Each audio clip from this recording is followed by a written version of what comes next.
We have with us in the studio Mr. Garba Shehu, who is Senior Special Assistant to the President on Media and Publicity. You're welcome to Sunrise Daily. Thank you very much. Well, I think you issued a statement, was it yesterday, clarifying that it is the IMN, that's Islamic Movement of Nigeria, that was proscribed, not the Shiite movement. However, there's been a number of reactions to that by a number of groups. They are not quite happy in the manner in which the federal government has gone about it. I think the Christian Association of Nigeria is saying that this should have been subjected to a rigorous judicial process rather than just an ex parte order. Do you want to respond to that? Well, you know, we're a very diverse society, and it is not possible that there will be a common point of view on any given issue. And let me begin by saying that we really appreciate also the support your network had given quite, you know, an enormous publicity to this clarification that we sought to make, because we are not banning, government is not banning Shiite as a religion or as an, you know, but a sect of that is claiming ownership or membership of that religion that has gone out of the way. And so therefore, the larger body of Shiites who are law-abiding and carrying on their own businesses, you know, have nothing to worry about all of this. But if talking about the reactions that you just said now, it is very clear that, you know, some of the reactions were it is as if some people had already written their script, and they wanted the announcement to come before even thinking of or giving a serious thought to the content of the court order. They had jumped into condemnation of the administration, which is very unfair. Tell us what the assumptions is. Huh? Assumptions are that government has banned the practice of religion. That is absolutely incorrect. Government has no power. It will be violating the Constitution. It bans the practice of any religion or no religion at all. There's freedom of religion in this country, and it will be protected as guaranteed by the Constitution. What the government is doing is to stop terrorism, to stop illegality and unlawful activity in the country. And I don't think that any any sensible member of the society will oppose a government of this country that seeks to stop acts of terror. Indeed, I don't think anybody will want to stop would want to stop government from preventing acts of terror or from prescribing groups that, you know, take part in acts of terrorism. But then I think some people would also want to see that the process is fair. The process in which government jumps to the conclusion that a group is actually a terrorist group, you know, is seen by all that to have been followed. And at the end of the day, government will indeed be justified. But some people will say that we could risk turning a group which is not terrorist in nature to become one simply by prescribing them. Well, two things I will say here. One is that, you know, looking at a global definition of terrorism and some of the laws that prevail in many countries, including the UK, if you look at, for instance, the year 2000 Anti-Terrorism Act, the law of the British Parliament, a ban of associations, including several under the IRA, could be proclaimed if it is established there is an intention to carry out terrorism. In this particular instance, it is not in doubt that a sect has declared a war on the state. They're killing law enforcement agents. They are stopping other citizens from enjoying their own rights. A responsible government has got to come and do something about this, because the government has a duty to protect my rights, your rights, against the excesses of this sect or any other sect for that matter. Indeed. I mean, the point is, has government followed the process? Do we have a process? Yeah, there is a process. We followed it? What do you need to do other than go to court? The Attorney General of the Fed or the Minister of Justice didn't just proclaim this thing without going to court. Due process means go before a judge and ask for an order. And the order was given.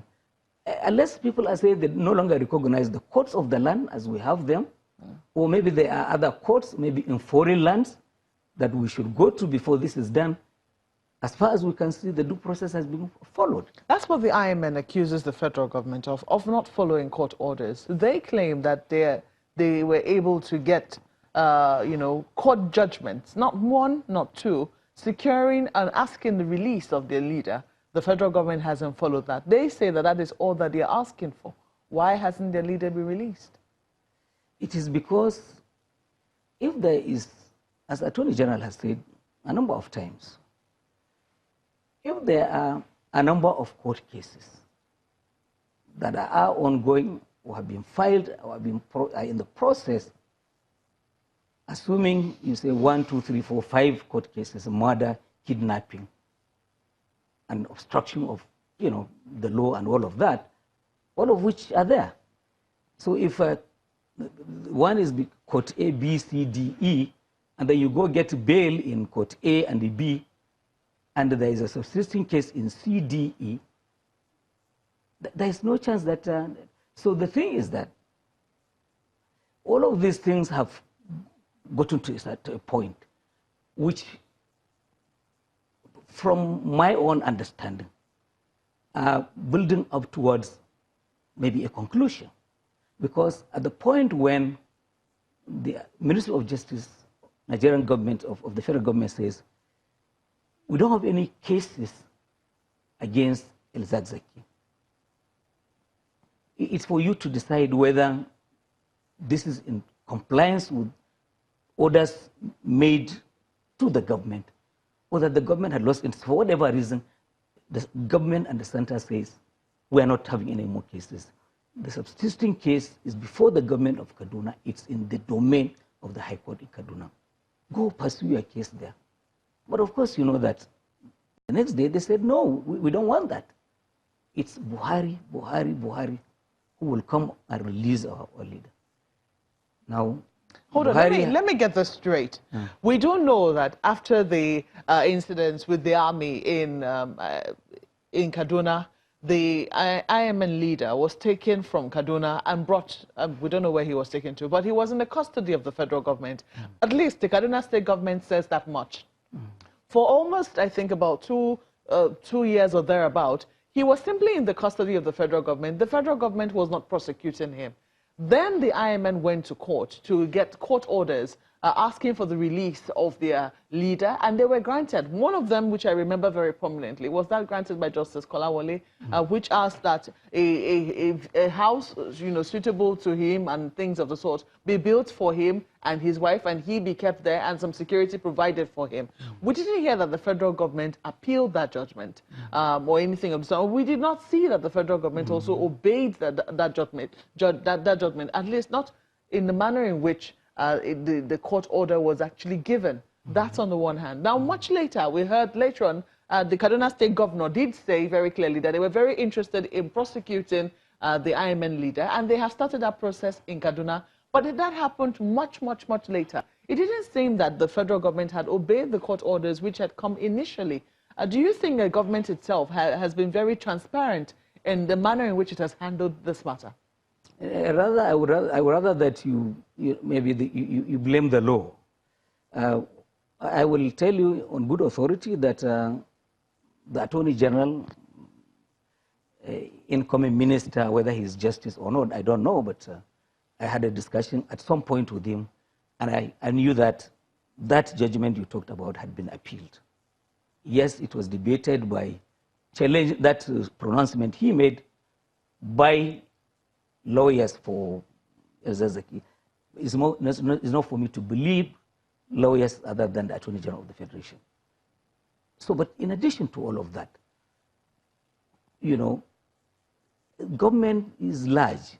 And when you consider that even on the basis of some ongoing investigations, the justification is there in law that the detentions can be made and in some cases prolonged.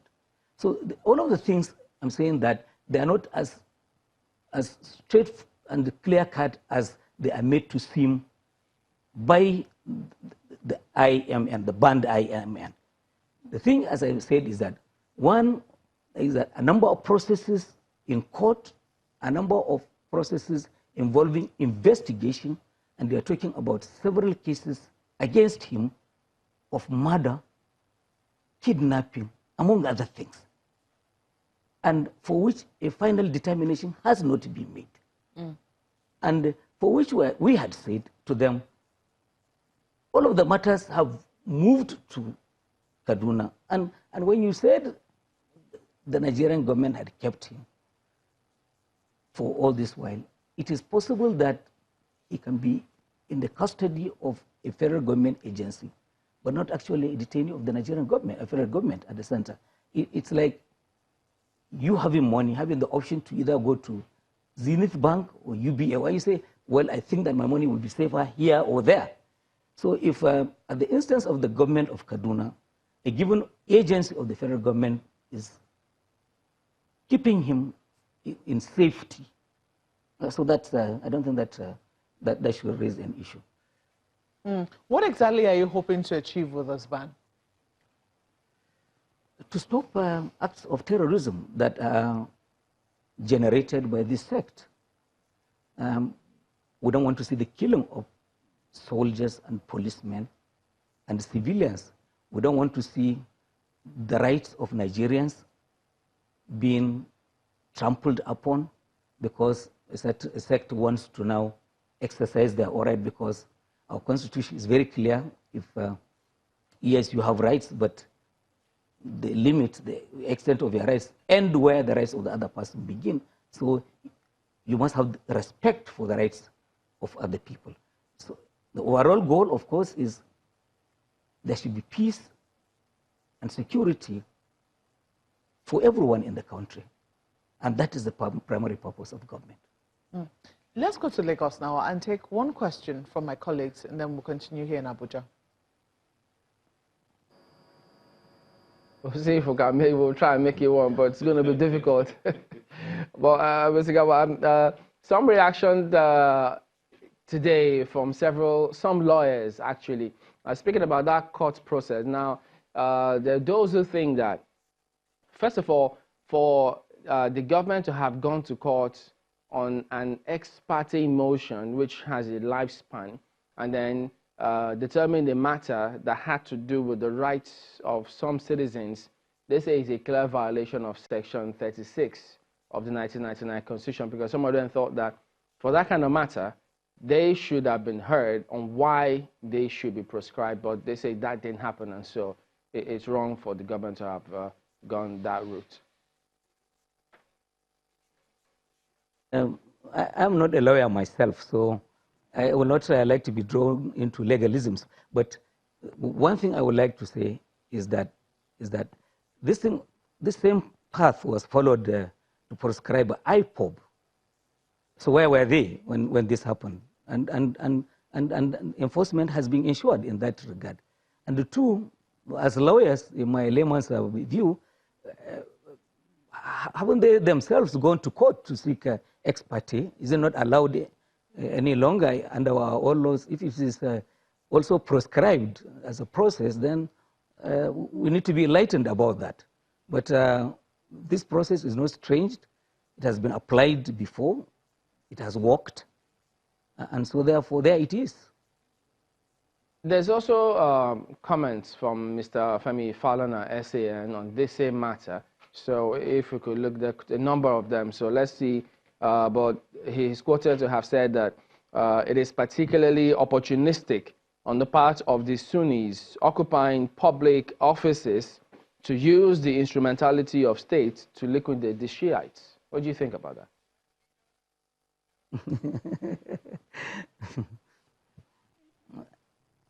I am not aware that anyone in office, President Buhari or anyone, is there on account of being a Sunni Muslim.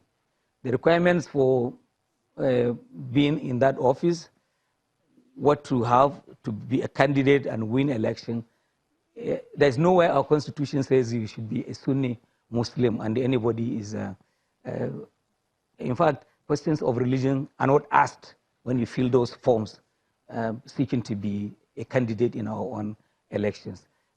He is their lawyer, obviously paid by them. I don't expect that he should say anything different.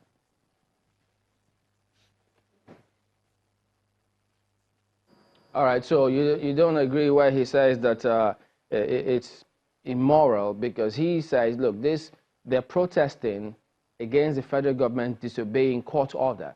And so if you now go this route, wherein, how are they supposed to get themselves hurt? While others also think that do terrorists operate having offices operating publicly, that much unlike Boko Haram, that is a terrorist group, that this is completely different from the modus operandi of Boko Haram.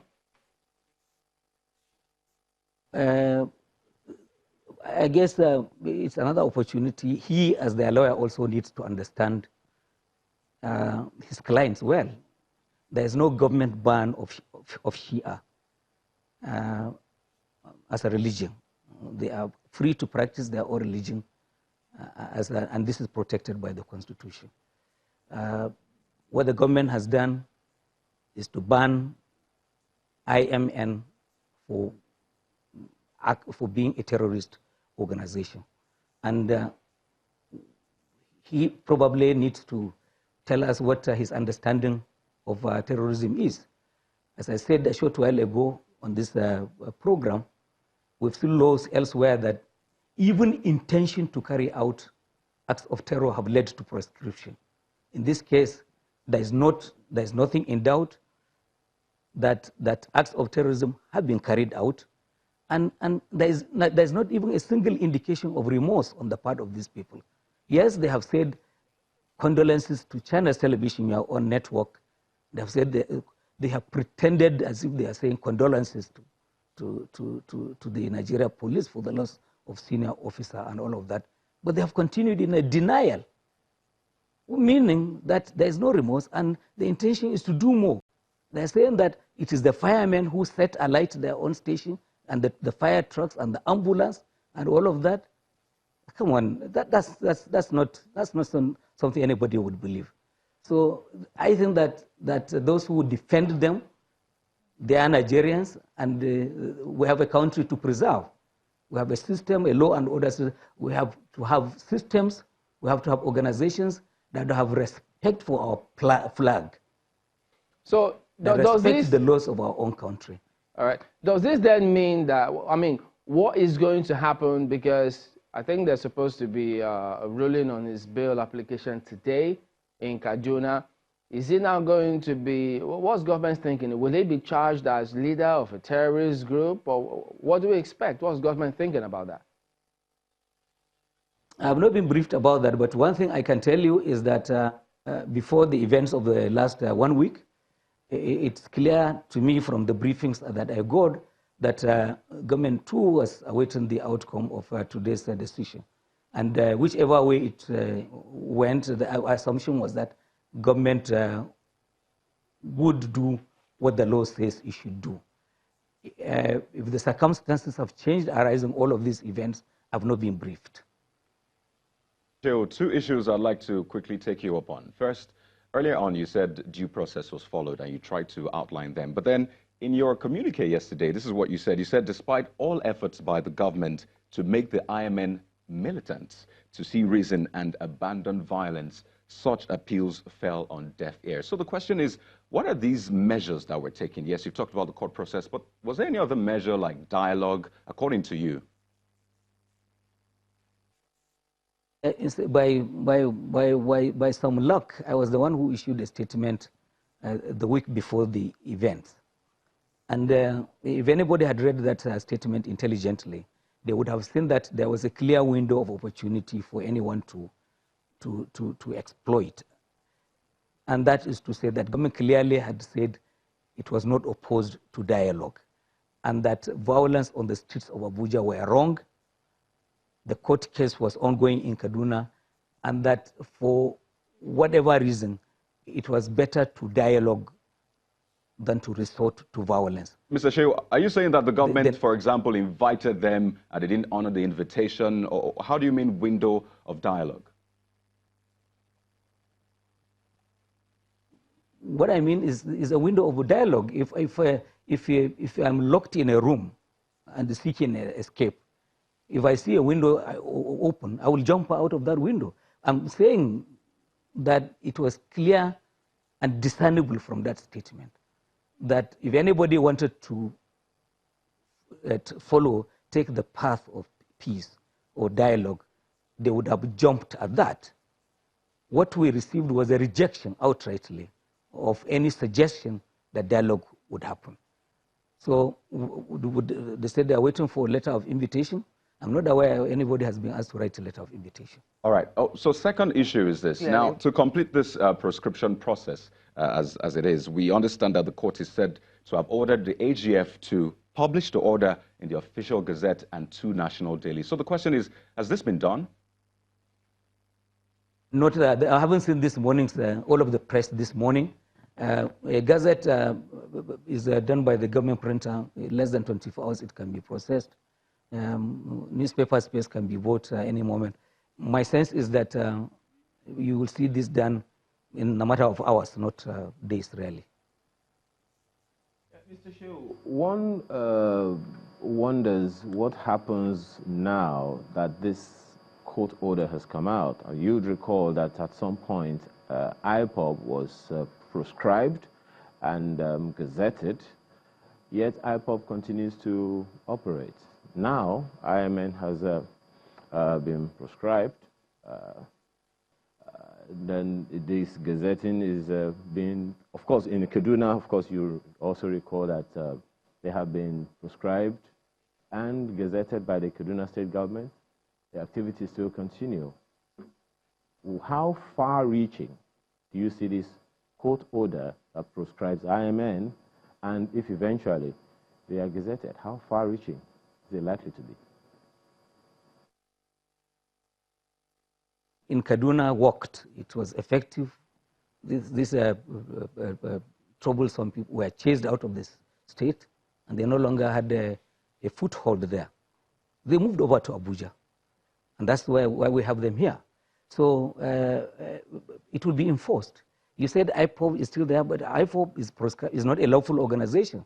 And what that means is that the law enforcement in the country have justification to take whatever steps necessary in order to deal with the activity if it surfaces. So definitely take it from where IO has stopped now. What exactly is going to happen? Because we understand that they could be regrouping for a protest today. They better not. My sense is they better not, to be honest with you, because it won't be allowed. They're not allowed to protest anymore? Absolutely no.